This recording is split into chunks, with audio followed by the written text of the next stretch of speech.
Hi, எல்லாருக்கும் கிருஷ்ண ஜெயந்தி வாழ்த்துக்கள். இன்றைக்கி நம்ம லிட்டில் கிருஷ்ணாவும் ராதாவும் வரைய போகிறோம். இந்த கோகுலாஷ்டமி கிருஷ்ணரோட பிறப்பை கொண்டாடுற விதமாக தான் இந்த இந்து சமய விழாவாக நம்ம கொண்டாடுறோம். ஆவணி மாதத்தில் வர தேய்பிறை 8ஆம் நாளாக இருக்க ரோகிணி நட்சத்திரம் சேர்ந்த நாள் தான் இந்த விழாவை நம்ம நிகழ்கிறதுங்கிறாங்க. கிருஷ்ணனை தமிழ்நாட்டில் கண்ணன்னு சொல்லுவாங்க, வடநாட்டில் கண்ணையான்னு சொல்லுவாங்க. கிருஷ்ணருக்கு நிறைய பேர் இருக்குது. கேசவன், கோவிந்தன், கோபாலன், இந்த மாதிரி பெயர்கள் நிறையா இருக்குது. கிருஷ்ணன் இளம் வயதிலேயே கோகுலத்தில் வாழ்ந்ததுனால அவரை கிருஷ்ண ஜெயந்தியை கோகுலாஷ்டமி என்று சொல்வார்கள். கிருஷ்ண ஜெயந்தி அன்னைக்கு அவருக்கு பிடிச்ச சீடை, லட்டு, அவல் இந்த மாதிரி இனிப்பு பலகாரங்களை வச்சு வெண்ணெய், பால் திரட்டு, நாட்டு சக்கரை இதெல்லாம் வச்சு படைத்து வழிபடுவோம்.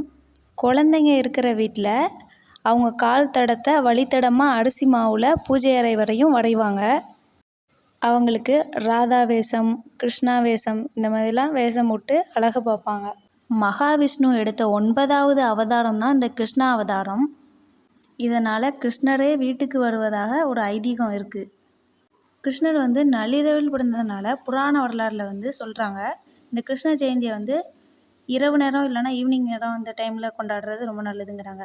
கிருஷ்ணர் 3 வயசில் கோகுலத்தில் இருந்தார், 3லேருந்து 6 வயசில் பிருந்தாவனத்தில் இருந்தார், 7 வயதில் கோபியர்களுடன், 8 to 10 வயசு மதுராவில் வாழ்ந்தார். கம்சனை வதம் செய்யும் போது இவருக்கு 7 வயசுன்னு சொல்கிறாங்க, வரலாறில் சொல்கிறாங்க. கிருஷ்ணரோட அவதார வரலாறை பற்றி கொஞ்சம் பார்ப்போம். மதுரா நகரில் தேவகி வாசுதேவருக்கு 8வது மகனாக கிருஷ்ண பகவான் அவதாரம் எடுத்தார். இந்த கிருஷ்ணர் பிறந்தது எங்கன்னா சிறைச்சாலையில் பிறந்தனால கிருஷ்ணர் கோகுலத்தின் வளர்ப்பு தாய் யசோதையால் வளர்க்கப்பட்டார். தனது தாய்மாமன் கம்சனை கொன்று துவாரகையில் அரசாட்சி பெற்றார். பாரத போரில் பாண்டவர்களுக்கு உறுதுணையாக இருந்து போர்க்களத்தில் அர்ஜுனனுக்கு தேரோட்டியாக வந்தவரும் கண்ணன் தான். இதனால் இவரை பார்த்தசாரதின்னு அழைத்தார்கள். அர்ஜுனனுக்கு உபதேசித்த அறிவுரைகள் தான் இந்து மக்களின் புனித நூலாக பகவத்கீதையாக இருக்குது. கிருஷ்ணரை தனக்காக இல்லாமல் பிறருக்காக வாழ்ந்தவர்னு சொல்லுவாங்க. அதனால தான் இவரை கண்ணா, முகுந்தான்னு பேர் சொல்லி அழைப்பாங்க. ஏன்னா கண்ணானா கண்ணை போல காப்பவன், முகுந்தானா வாழ்வதற்கு இடம் அளித்து முக்தி அளிப்பவன் என்று நம்புகிறாங்க. கிருஷ்ண ஜெயந்தி அன்று பகவான் கிருஷ்ணனே நம் வீட்டில் அருள்பாலிப்பதே இந்த கோகுலாஷ்டமியின் முக்கிய அம்சமாக இருக்குது.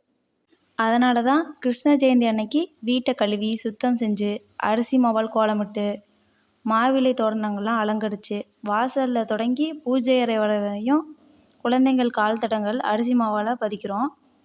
ஆளிலை கிருஷ்ணனே தனது பிஞ்சு பாதங்களால் அடிமேல் அடி வச்சு வீட்டுக்குள்ளே தத்தி தத்தி நடந்து வருவதாக ஒரு ஐதீகமாக இருக்குது.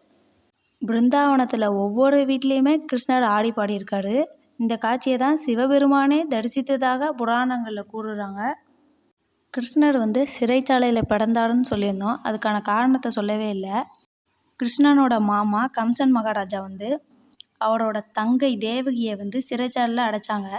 அது ஏன்னா தங்கைக்கு பிறக்க குழந்தை கம்சன் மகாராஜாவோட உயிருக்கு ஆபத்தாயிரும்னு கருதி தங்கையையும் தங்கையோட கணவன் வாசுதேவரையும் சிறைச்சாலையில் அடைச்சிட்டாங்க. இதனால தான் கிருஷ்ணர் சிறைச்சாலையில் பிறந்தாருன்னு சொல்கிறோம். கிருஷ்ணரை பற்றி இந்த வீடியோவில் வர தகவல்கள் உங்களுக்கு பிடிச்சிருந்துச்சின்னா கமெண்ட் பண்ணுங்கள். அப்படியே யார் யாருக்கு கிருஷ்ணர் பிடிக்குமோ ப்ளூ ஹார்ட் போடுங்க. நான் இப்போது ஸ்கெட்ச் பென்னால் கிருஷ்ணா ராதா வரைஞ்சிருக்கேன். நீங்கள் பென்சிலில் ரஃப்பாக ஒரு ட்ரா பண்ணிவிட்டு அதுக்கப்புறம் ஸ்டார்ட் பண்ணுங்கள். பண்ணி முடித்ததுக்கப்புறம் கலர் உங்கள் இஷ்டம்தான், எந்த கலர் சூட் ஆகுமோ அழகாக கொடுத்து வைங்க. இந்த வீடியோ உங்களுக்கு பிடிச்சிருந்துச்சின்னா சேனலை சப்ஸ்கிரைப் பண்ணிவிட்டு லைக் பண்ணிவிட்டு அப்படியே ஃபாலோ பண்ணிக்கோங்க. ராதா பிரின்சஸ் லுக்கில் இருக்கிற மாதிரி, கிருஷ்ணா புல்லாங்குழல் வாசிக்கிற மாதிரி வரைஞ்சிருக்கேன். கலர்ஸ் எப்படி கொடுத்துருக்கேன்னா, ஆயில் பேஸ்டலில் லைட்டாக ஒரு ஷேடிங் கொடுத்துட்டு அப்புறம் பென்சிலில் ஃபுல் ஷேடிங் கொடுத்துக்கிறேன். ரொம்பவே சிம்பிளான மெத்தடில் கலரிங்கும் ஸ்கெட்சும் பண்ணியிருக்கோம். இதே மெத்தடை ஃபாலோ பண்ணி நீங்கள் ஒரு அழகான ட்ராயிங் பண்ணி பாருங்கள். கிருஷ்ணாவுக்கு டார்க் ப்ளூ கொடுக்கலனாலும் லைட் ப்ளூவாச்சும் கொடுத்துக்கலாம். உங்கள் யாருக்கெல்லாம் லிட்டில் கிருஷ்ணா ரொம்ப பிடிக்கும்னு சொல்லுங்கள். வீடியோ பார்க்குற யாரும் சப்ஸ்கிரைப் பண்ண மாட்டேங்கிறீங்க, லைக்கும் பண்ண மாட்டேங்கிறீங்க. ரொம்ப கஷ்டமாக இருக்குது. ப்ளீஸ் சப்ஸ்கிரைப் பண்ணுங்கள், லைக் பண்ணுங்கள். தேங்க்யூ ஃபார் வாட்சிங்.